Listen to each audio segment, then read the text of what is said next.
Blessings in Jesus' name.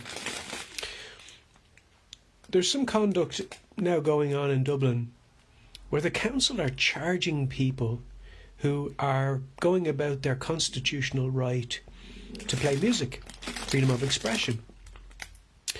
Not only are they charging them for free public space, but they're charging them €60 plus €30 for their amplification.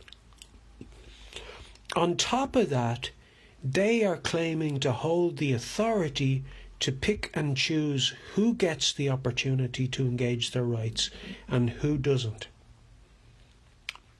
Now, all of these are violations of the human rights of the Irish person, the freedom of expression, the freedom of speech, etc. And in a public place, you are allowed to play your instrument so long as you are not interfering with the flow of passage. And you would have to be taking up the whole street, or more than half of it, to be doing that on a busy street.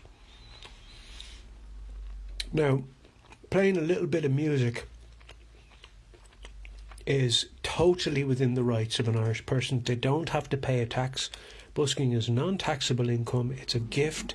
There's no contract between the person that gives the gift and the person who's playing the music. It's not taxable income.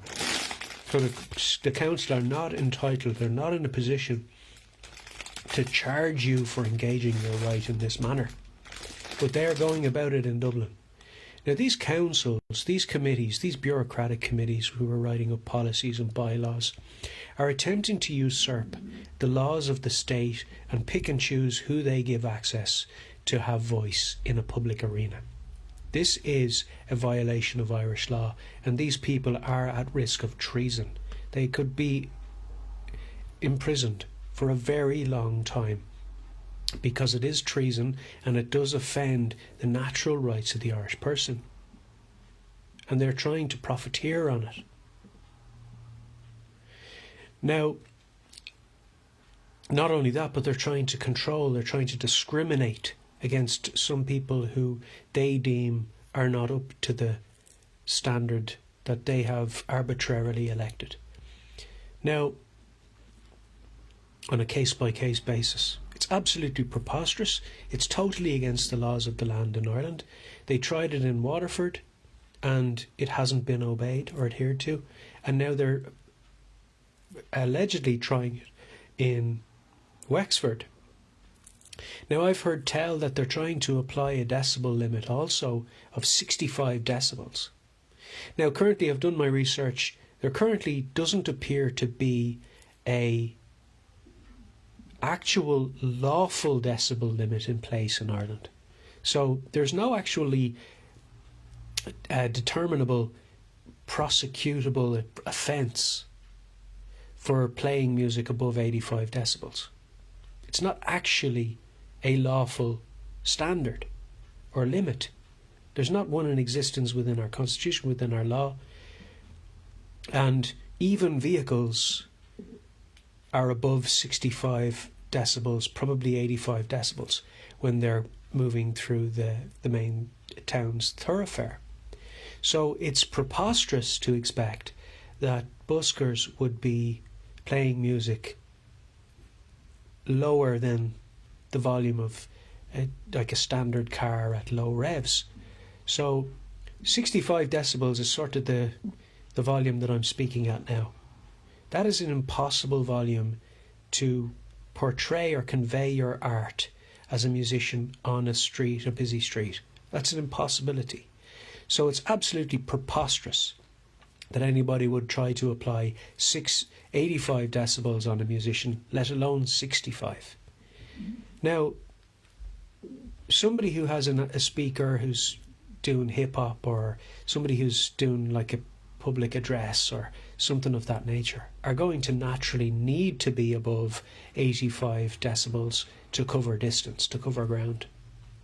So there's absolutely no authority, no legal remit for any council anywhere in Ireland to oppose the constitutional freedoms of the people and pick and choose or elect on a discriminatory basis who gets access to do what.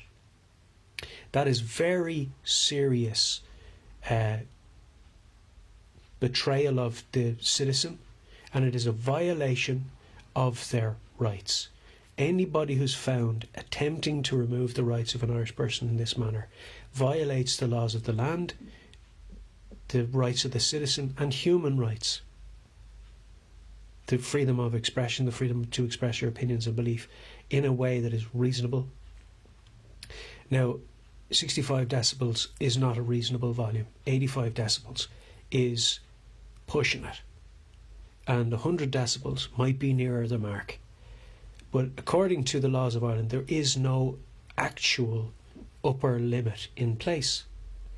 Now imagine Wexford has just tried to bring the Flaceol and is planning to bring the Flaceol to Wexford town, whilst prior to that they're trying to restrict busking and lower the decibel limit to conversational level. Do they intend that the Flaceol will be lesser than 65 decibels? It's absolutely a mockery what they're trying to do now in Wexford. So my advice to them is submit to the laws of the land, because I won't be submitting to your bylaws. So be very careful, because we do have rights in Ireland and we will stand on them. Know your place, guys.